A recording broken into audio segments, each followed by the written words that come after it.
For those of you who have already joined our call today, I'll introduce myself. My name is Brandon Peterson. I'm an account manager with ApplicantStack here at Swipe Clock. Also on the line are Ellen and Carol, two other account managers with ApplicantStack, and Lauren, who is also with us.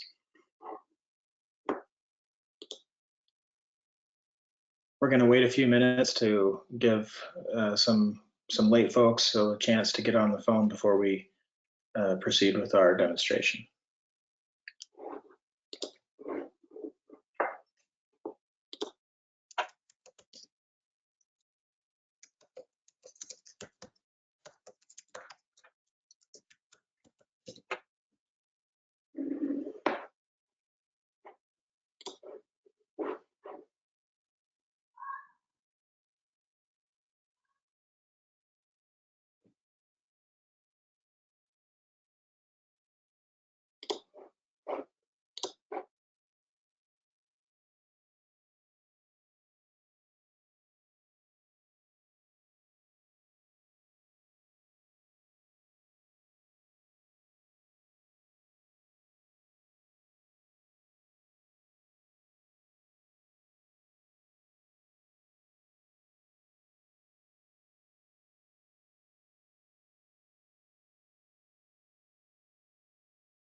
Hey, Brandon, this is Ellen. I just want to let you know we can see your screen. Okay, good. Yep. I think, are we ready to start now? Yeah, I think we are. All right, well, again, for those of you who have joined us in the last minute or two, my name is Brandon Peterson. I'm an account manager with ApplicantStack. And also with us from ApplicantStack is Ellen, Lauren, and Carol.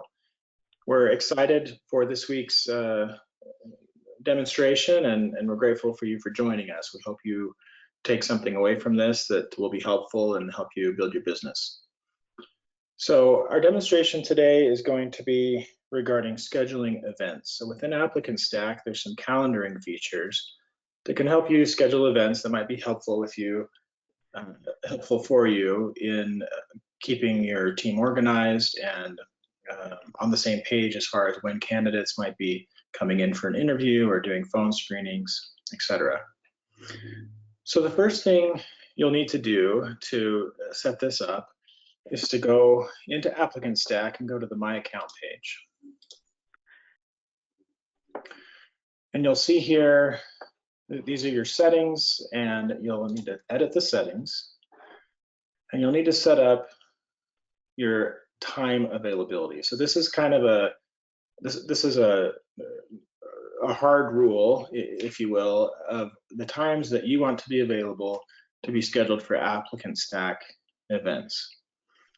So I've scheduled myself only in the afternoon, 1 p.m. to 4 p.m. And I only want people to be able to schedule me within the next 7 days.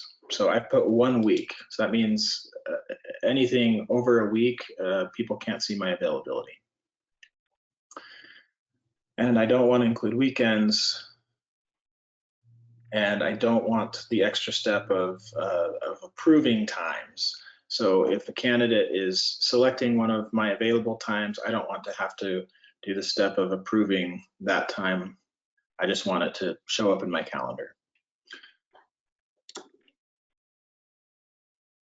Oh, sorry about that.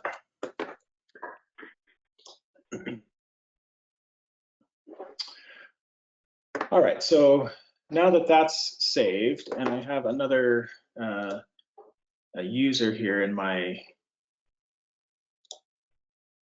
I have a couple users here in my demo account that we've done the same thing for.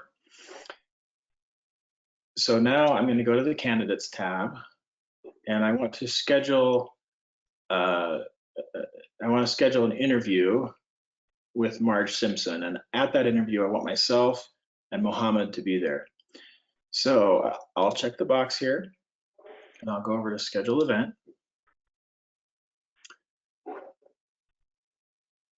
And I'm going to assign this to myself, and then I'm going to add a second person. And I'm just going to call this Initial Interview. And you can add event descriptions if you want that to go to the other people in your team. You can also add an event location. So I'm going to put our home office here. Now there's two ways of scheduling. One is just to schedule it myself, or to offer the candidate the chance to schedule time that matches up with me and Mohammed. So the first demonstration I'm going to do here is just for me to select the time. I'm going to go ahead and select that for October 3rd, Monday, my birthday. And we'll click on this button here to find available times. So this is where it pairs up and shows the availability that matches up between me and Mohammed. This is going to be based on the settings that we showed you earlier.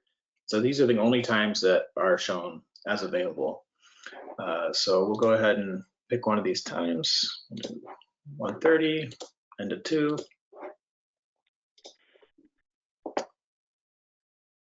And then lastly, you have the option, next you have the option to include an invite to the candidate. So if I check this box, then the candidate will receive a calendar invite for this event. And then lastly, there's an option to have questionnaires. So these questionnaires would be assigned to the internal people that I've invited. So this if I select interview evaluation form 1, then it's going to assign a task to me and a task to Mohammed. And then you can set a reminder for both of us. So we can, if I haven't completed that task, this setting will tell the system how often to send me a reminder. If I haven't completed it the first day, it could do every day, every 2 days, every 3 days, every 7 days, until that task is completed, until I've filled out that interview evaluation form. And then I just click Save.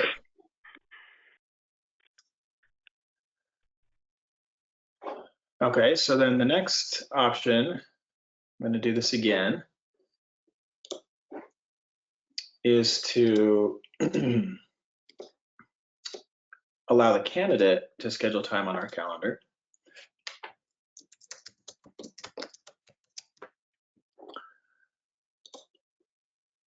And that's where you would select this option to invite the candidate to select the time. I'm going to set the time for a 30-minute interview. We'll just leave the date there as the default for tomorrow. And I'm not going to bother with a questionnaire this time. And we just click Save. So when I click Save, it's going to schedule that time for me and Mohammed within ApplicantStack. And then it's also going to send the candidate an email asking them to select one of those open times. The last thing I want to cover is a level deeper, and this is a really neat feature where you can sync ApplicantStack with either Google Calendar or Office 365. And if you want more information about that, we can help. We're not gonna go into how that's set up necessarily on this call, but we can certainly connect your IT team with our IT team so that you can get that set up. So in practice, the way that would look is when the candidate or the user is scheduling a time, not only is ApplicantStack going to use those available times that you set in your settings, but it's also going to look into your Google Calendar or Office 360 to see if there's any times in your calendar where you're busy. And if you're busy, then it's going to block out those times as available times. So now we have some time for questions.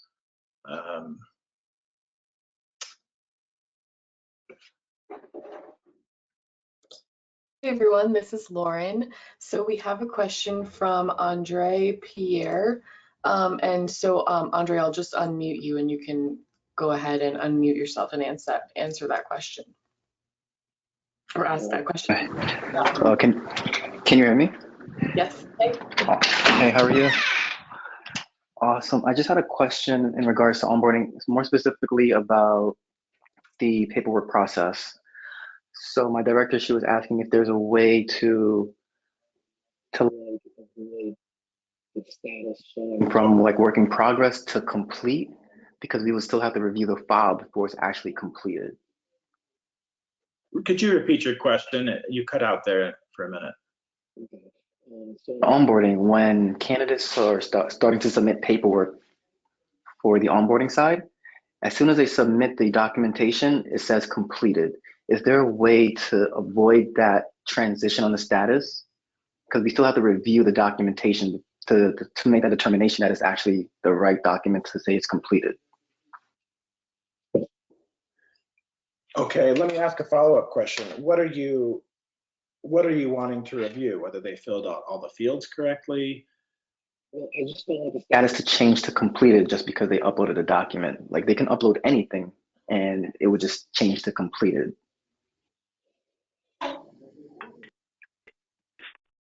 I'll jump in here, and I just want to, Brandon, excuse me, I just want to make sure we understand your question, Andre.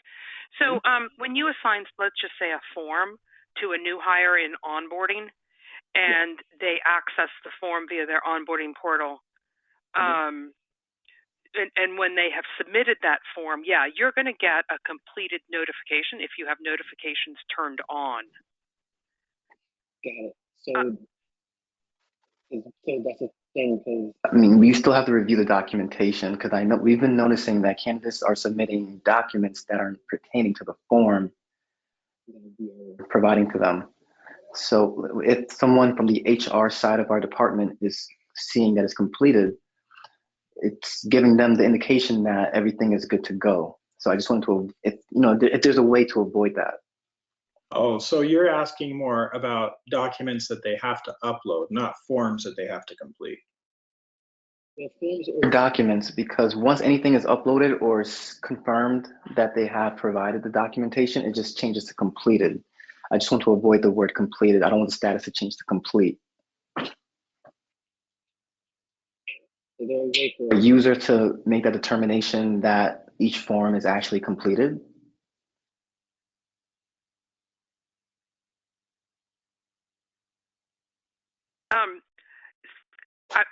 So again, maybe we should take this question offline and look at your actual account, Andre.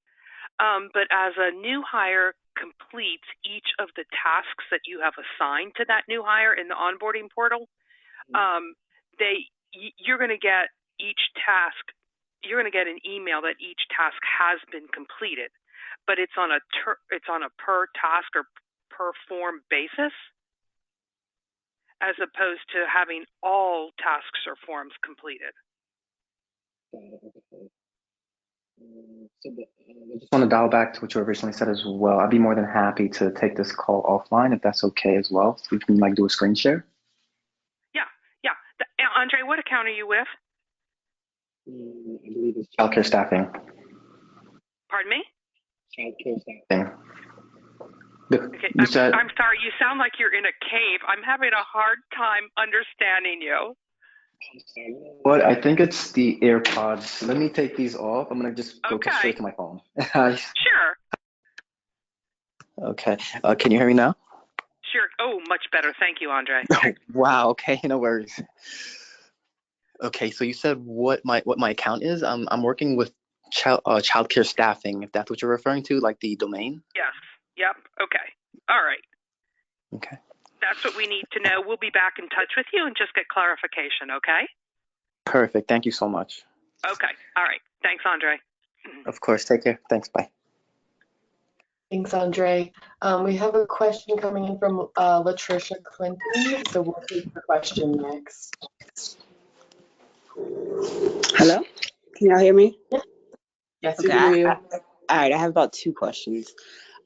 For the Google Calendar events, do y'all have something that y'all can just send me and I can read up on and do that?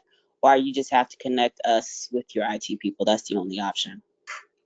Yeah, I can send you a support article. It's just found inside the ApplicantStack knowledge base. And you really ought to have this bookmarked in your web browser anyway, this page right here. And so if I just search Google Oh, I've Calendar, never seen that. I didn't even know y'all had that. Okay. everybody should have this bookmarked. It's a great resource. So then you just go to Google Calendar integration. I'll give you step-by-step directions on how to set it up. Yes, please send me that. That would be very helpful.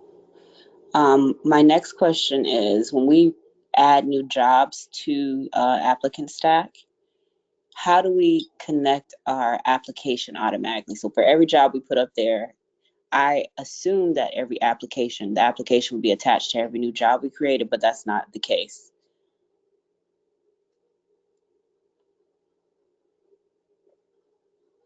Yeah, you sure can do that. Looks like Brandon might be showing you. Okay. So you can auto attach your employment application so that, in fact, it is part of your initial application process, spanning all jobs. You do have to be an administrator, an account administrator, in order to attach that. And are you an account administrator, do you know? I am not, but you can give me instructions and I can get it to the right person. Okay. So in order to do so, Brandon, will you click on the Head and Shoulders icon, the Simpson icon in the upper right-hand corner? Okay. And then set up. And as an account administrator, they're the only individuals who have the ability to set up and configure the account. Okay. And then if you click on job boards on the left, because what we're doing is we're modifying your job board, or we're creating a job board setting. Yep. And then edit settings. And then you'll see as Brandon scrolls down that you can add an employment application. So the employment application has to whoa, some background noise. I hope everybody's on mute that can be.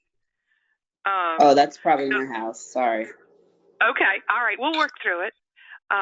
So in order to add the employment application where Brandon is, it has to reside in your library, because when Brandon clicks on the drop-down caret or the questionnaires, the employment application is the questionnaire, but it's right there that you would add it and then save the change. And what that does is eliminates any user from having to add the employment application questionnaire on a per job basis. Okay, so it'll always be there.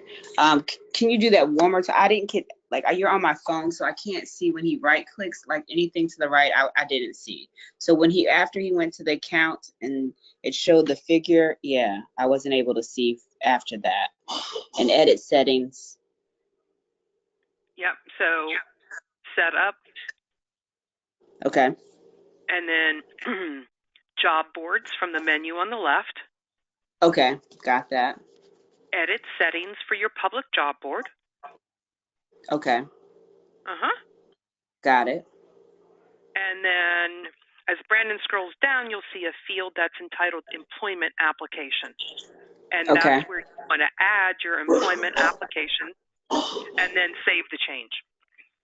Okay. Thank you. Of course.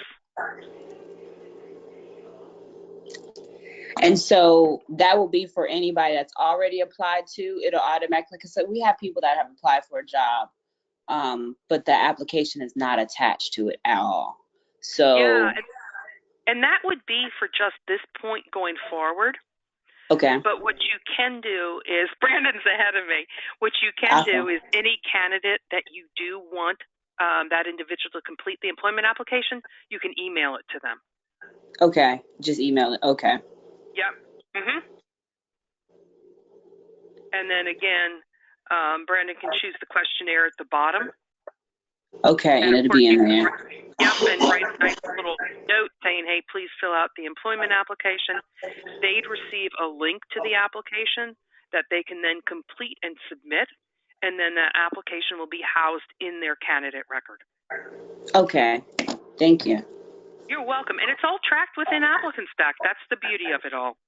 Yes, that's why we love it, for sure. Oh, good. Good. Did you have another question, or was that it? I think that was it for right Okay. now. That's what my immediate needs were. But knowing that y'all answered questions from other stuff, I'm loving. Do y'all do this every month? Is that like the same order of things every month, or that was just for this month?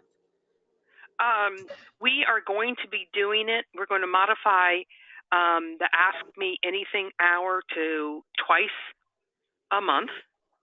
And Okay. we're going to offer a product webinar for a third webinar per month, product being an overview of either recruit or onboarding. Okay. And it gets a little challenging in November and December because of the holidays, but you'll always see the schedule, or you will see an updated schedule on a monthly basis in the announcement section of ApplicantStack. Okay. Yep. All righty. I have another question then. As far as like when it says you have a hire, like multiple people cannot see that hire once we have, like this is the hiring manager. Like, so that's the only person that can track that person all the way through. But we have different people doing different tasks on that person. Is there a way to allow everybody to see it, but only one hiring manager, or that's not it? Because we're having issues with when we assign a task, they don't even know it unless, yeah, they won't see it. So that's what we're trying to say. Yeah. They won't see that candidate come into the queue at all, I guess, unless it gets to that stage where the person has a task. Okay. So you're talking onboarding now, right? Or recruiting too. We've had it on both sides that we were trying to do stuff on. So I think I'm going to answer your question. If not, I'm going to ask Brandon and Carol to jump in.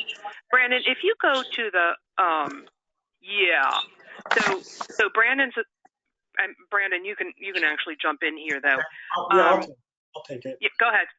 So yeah, what's happening is like you're observing, not everyone has access to the job. And so that's actually assigned inside the job settings. So Okay. if I want to assign director of public relations, that's kind of a high level job. I only want to have access to that. But the janitor job, I want everyone to have access to that. So I click on the edit button and I scroll.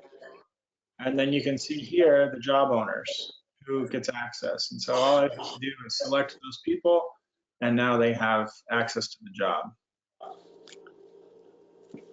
So access to the job gives them access to the candidate throughout the whole process? Yes. Okay, and so then on the qualify. I'm going to jump in there. I'm going to qualify your answer, Brandon, if you don't mind. Sure. So yeah. So even if you flag or even if you specify hiring managers on a per job basis, they still have to have what we call ownership of stages within your recruit flow. So Brandon, do you mind clicking on the home tab, please? So in this account, you'll see the various stages of Brandon's recruit flow once we get there. Okay, so new manager, phone screen, etc. So even if a hiring manager has been designated as a hiring manager for a job within ApplicantStack, they still need to have ownership of the stage. So it may be that your hiring managers don't have ownership to some of your stages, which means they can see the candidates in some stages, but not others. Yes. But that's easy. Is that what your question is? That's one of them, yes. Yeah. So that's an easy thing to resolve. An administrator needs to modify your workflow to allow your hiring managers to have access to the stages that you want them to have access to. So for example, the default setting is that a hiring manager does not have access to the new stage, because the philosophy behind that is maybe a recruiter or a talent acquisition individual would do the first pass and then move that individual to manager review. But once again, if you want a manager to have access to certain stages that they don't have access to, your workflow can be configured to allow that. Okay, and that happens in the workflow. Okay. Yes. So actually, I'm talking through this, Brandon. If you could click on application workflow, a visual might help here. I know I'm a visual person. And then edit Okay. the workflow. And then you'll see in the new stage that the job owner is the only individual who has access to the new stage. But you can modify that by clicking that the hiring manager has ownership as well. I think that's probably what you're seeing.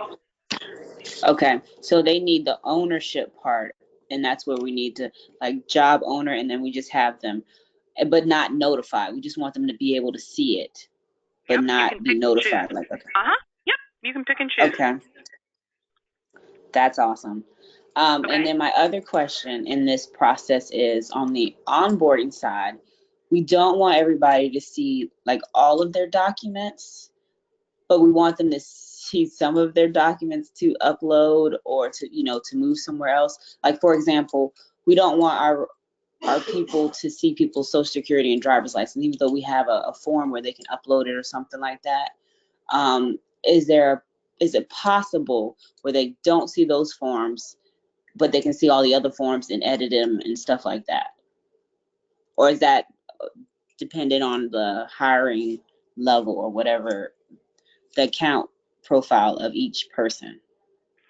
Yeah. Carol and Brandon, jump in here. I'll take a stab. Okay. So I think what you would need to do, it dovetails really well into what Ellen was just explaining, where you would want to, the forms that everyone is allowed to see, you could put those forms into one of the work stages and give everyone access to that. And then you Forms in the work stage. create another work. I'm writing this down, so sorry. Hold on. Forms in the work stage, and then give people access to the ones I want. Okay. And maybe Carol or Ellen have a better way of doing this, but mine's kind of a workaround. And then you would create another workflow stage that has the more sensitive documents in it, and only select people have access to that stage of the workflow. Thoughts?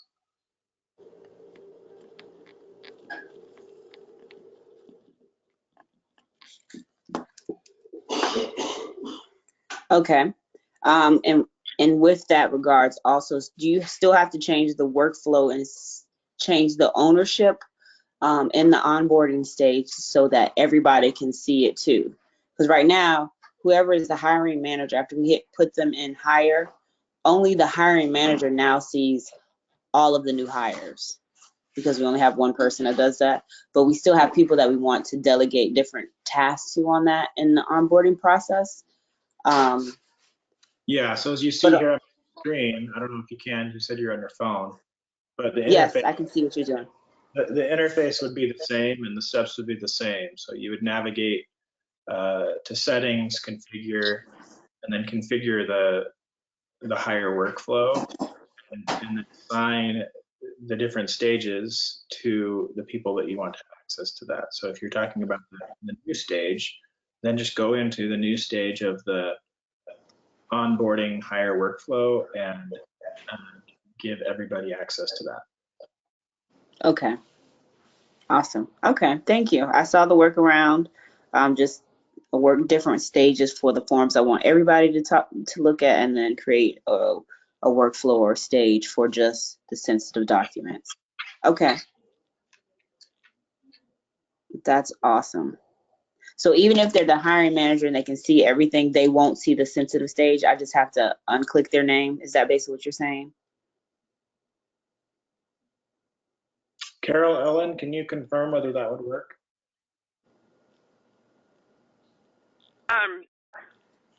So the hiring manager by default does not see completed forms. Oh, okay. Only ApplicantStack admins and recruiters have the ability to see completed forms. And it's exactly the situation I think that you're describing, is you don't want everybody to see that personal information. Yes. So hiring managers within onboarding can see that their new hires are moving through the stages of onboarding and can complete any tasks assigned to them. But by virtue of that role, they are not able to see any completed forms. So that might help you as well. Okay. Awesome.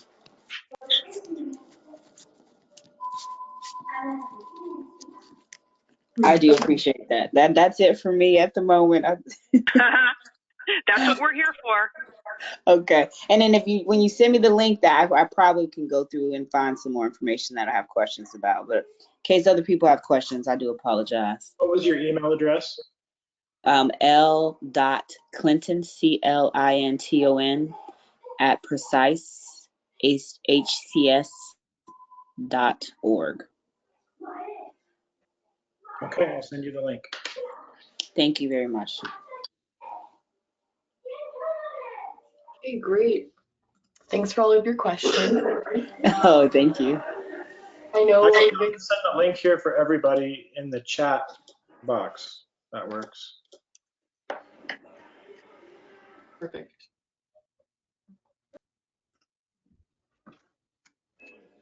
Okay, so I know Victoria had a question before, but I was more speaking to Andre's situation. So if you have another question, feel free to raise your hand. But I see a question from Zenobia, and it looks like her question is, if we integrate to Microsoft Office 365, will we be able to set up interviews using Teams, or could we set up interviews using Zoom?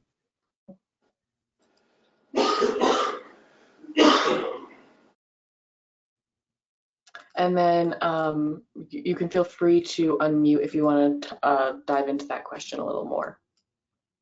Yeah, my understanding is that you can, but you have to actually send the meeting link to them separately. So you would just go into your Outlook email or go into your Teams application and send the applicant that link once they agree to a time. Okay. I'm sorry. Hi, everybody. Because I do use the creating the event, and then I also send them a link through Teams. So I was just wondering if I could do one shot and all.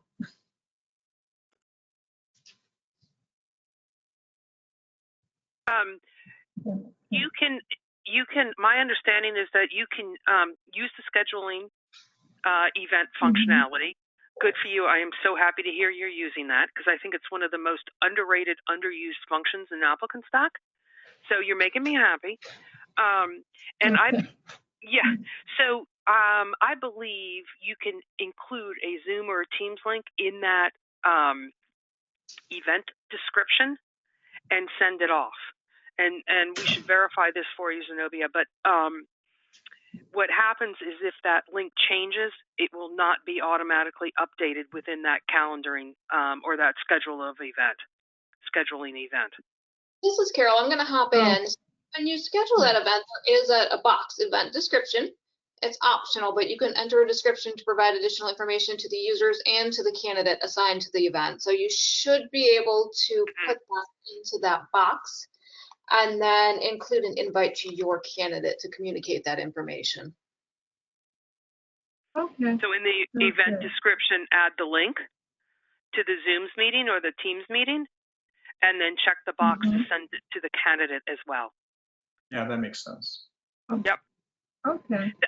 The other thing I wanted to note here, and I'm kind of jumping in, is see that internal note box?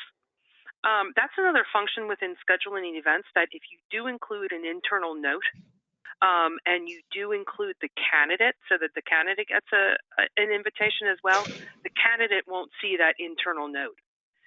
So it could be, hey, drill down on this skill, or something along those lines, and your interviewers will see that internal note, but your candidate will not. So it's a pretty powerful function within ApplicantStack. And again, all of this is tracked within the history of the candidate record. So if anybody's out of the office for the day, all of this is captured and tracked, and there is an audit trail within ApplicantStack. See, that's what I do like about this, but we do have users who do not, the interviewers who do not use the system. And that's why I'm outside doing 2 different meetings. I hate to say it that way, but that's why I have to go to Teams to get them to say, hey, this is already scheduled. And I track it through ApplicantStack.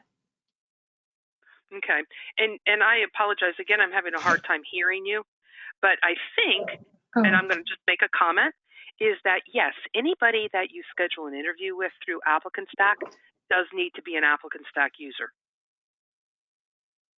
Okay. Great. I mean, yes, I appreciate that. So, yep. Okay.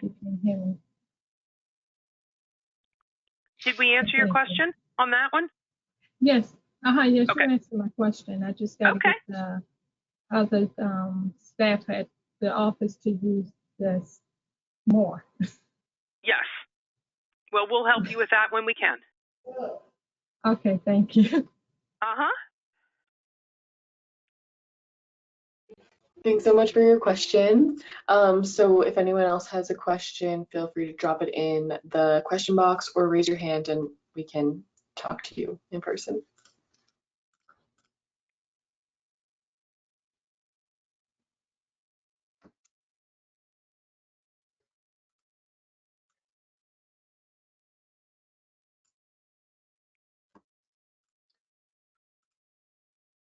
I don't see any more questions coming in. I don't see any either. So if we'll give it a couple more minutes. Oh, Victoria, looks like we got a question from you. If you wanted to hop on, ask a question, feel free. Just unmuted you, so. Okay, so going back to when you were scheduling the event, I just want to make sure that I'm understanding it right. So here, the interviews, if the hiring manager wants to schedule or have their admin schedule the interview and they have the hiring manager status, then they can come in here to this event screen that you're at. They would be able to plug in the pertinent information to who to assign it to. Brandon is the applicant. Is that correct? Is that how that is? Brandon's the applicant, or no, Taylor? It's okay. So, so whoever you check next to the full list. So if you had multiple candidates, that's what I was trying to think of. So like if we had 4 candidates, all 4 of their names would be here. And then if we put like Brandon and Mohammed, and then the event information and the will all 4 or 3 of them get individual emails with a 30-minute window, and it's first come, first served to click. Would that be an accurate statement or no? No, I believe if you're selecting multiple candidates, you're asking all those candidates to come at the same time. But when you're down at the below at the schedule type, if you did the one that said, I think you said you could drop it and make it schedule, invite a candidate to pick a time, 30-minute duration as of 9:30.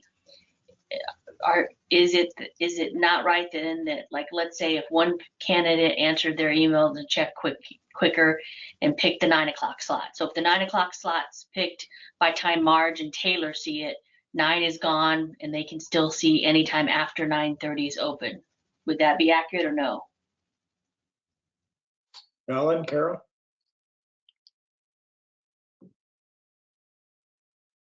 I'm thinking it is accurate, Victoria, but I'm making a note to confirm that, okay? And we'll get back to you on that. Okay, so then pretending that that is accurate, so then you're saying that if we follow that ApplicantStack ask help from the portal question mark, the orange button on the side when we use, if we want to do the tutorial ourselves. If we add it and we use 365, you're saying we could actually have it to where it's linked. And then if we did do it, it would automatically hit to our calendar when John, Marge, and Taylor pick their designated time. Brandon would see it, Muhammad would see it, and I would see it as the search committee. Would that be accurate, saving having to do multiple invite steps? That's right. Okay. And then I don't know if this is what the earlier gentleman was talking about onboarding, but I wondered if, because I was wondering on my end too, well, so like when someone completes the paperwork that we pick for the onboarding, so we upload the checklist of the paperwork. So like if in our library, the checklist consists of 6 pages, and of those 6 pages is a mix of tax forms, direct deposit, required retirement documents, then those forms that I uploaded into the library, we actually utilize the option of editing and making a field required. So like if someone did get all the way to the end after they did the virtual signature, authenticating it, and they click complete, if they forgot to check a selection on the direct deposit, they wouldn't be able to complete it. It would still show the task as incomplete. So I wonder if maybe that would alleviate their problem with someone just arbitrarily going through the taxes and saying yes when they really didn't finish the tax forms. I don't know if that's an option or if that might have been where that person was going, but that's what I did to fix it but I don't know if that's what he meant. So I just think that addresses part of the question. The other piece of the question was where it's asking you to upload copies of certain documents. So not necessarily completing a form and worrying about people filling in the field on that form, but people could upload a menu from a Chinese restaurant instead of their driver's license, for example. Yeah. So we use the upload document, but we actually had to, in our library, we made it a form. And so in the form that says upload, that's the only way we've done it. We actually uploaded a form that had a blank form, and it has the link to upload. And then we put instructions. So like if we were telling them, if this position requires a transcript, official or unofficial is acceptable during the application process. And then we were able to, in the edit field, make that also a requirement using that edit option when you're looking at the form layout. So I don't know if that helps. That helped during COVID when we were doing the DHS review when you could do stuff virtually. So that helped alleviate that because we made that form a requirement to upload the right thing, and then we were able to put instructions. Mm-hmm. So I don't know if that's the same thing or not, but that's all I wanted to put into that. Yeah, we appreciate that because there's 2 different ways. You can obviously, as you're saying, Victoria, upload a document within a form, and then you can also upload a document via a task. Mm-hmm. But neither of those ways would preclude a new hire from uploading an incorrect document. Yeah. Yeah. We've knocked on wood. No one's done that, so I don't want to jinx myself. Mm-hmm. So anyway, we'll follow up with Andre. It looks like he has dropped off. But Victoria, as always, thank you for that. Thank you.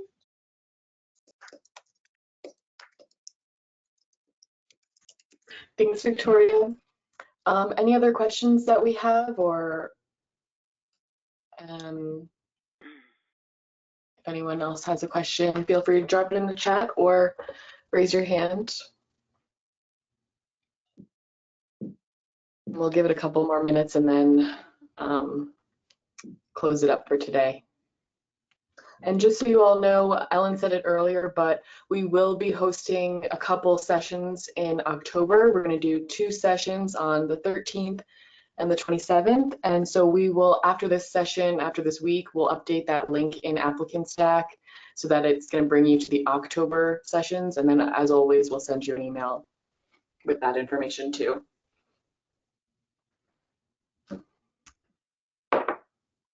Okay, looks like that's all the questions for today. So thank you everyone for your participation, and keep an eye out for, or it looks like Victoria is raising her hand again. So feel free to unmute and go ahead. Sorry, I did think of something. Do you know when you're doing the recruitment side and you select the person for hire and it transitions over into onboarding? You know how it'll pop up and you have to select any of your administrators? Is there a way for it to default to one person versus, because there's been a couple of times like maybe I'm not, or someone's transitioning it by accident, because what we're finding is that the hiring manager, we're telling them through a job aid that we created of how to transition only to interview or do not pursue, but sometimes they inadvertently pick hire, and so it goes straight to the because they don't notice the 3 different names in my offices on there, and it just defaults, and it doesn't actually come to me, so I'll see it. So I only see it by accident when I'm looking through the pipeline, and then I'm like, oh, they're moving forward with John Doe. So is there a way when you're in recruitment, because I understand that when you're in the workflow or the process and you have a hiring manager, that the view or the access of what they can change doesn't, but I didn't know if when someone changes the stage to hired, can it just default to one person, or does it have to do the drop down list like it does?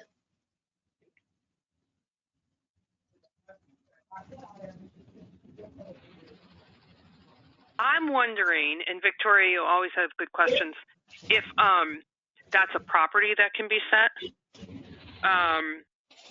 Do you want it always to be you, for example? Mm-hmm. Yeah. Okay. Because when you do it, and that's the only way, because the email will go. So my other colleagues, when they get it, they you know, they have so many emails that they don't even know that's what it is, so they just move on.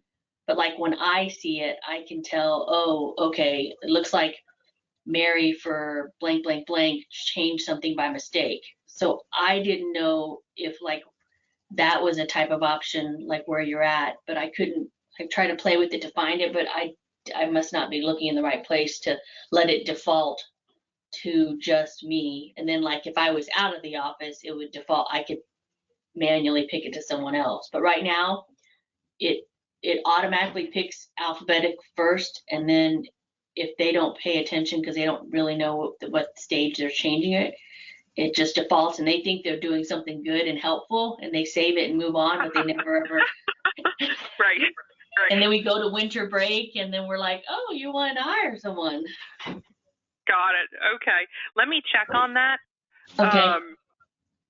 So that's 2 questions for you, Victoria, that I'll check on. Okay, thank you. Of course. I promise that's it. And I don't see any other questions that have come in either. We have one hand raised from Latricia, so you can just go ahead and unmute yourself whenever you're ready.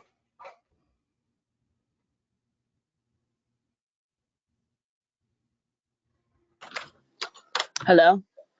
Hello.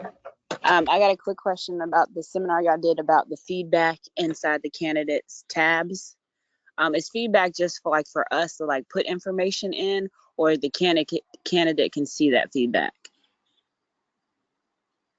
That would be something that your team is completing and the candidate cannot see it. So you don't have to worry about what you put in there. Okay. That is for your team and your team only. Okay, awesome. I wasn't sure. I think that's it for me. Sure thing. Thank you, guys. Although I would never put anything in the feedback that wouldn't eventually show up on Twitter. So be careful still what you put. Okay. Okay. Okay, thanks for your questions. Any other questions before we wrap up this session?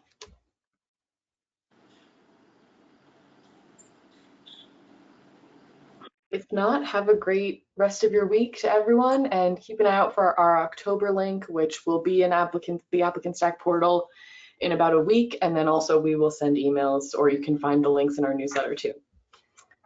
Thank you. Thanks, everyone. Thank you. Bye-bye. Bye-bye.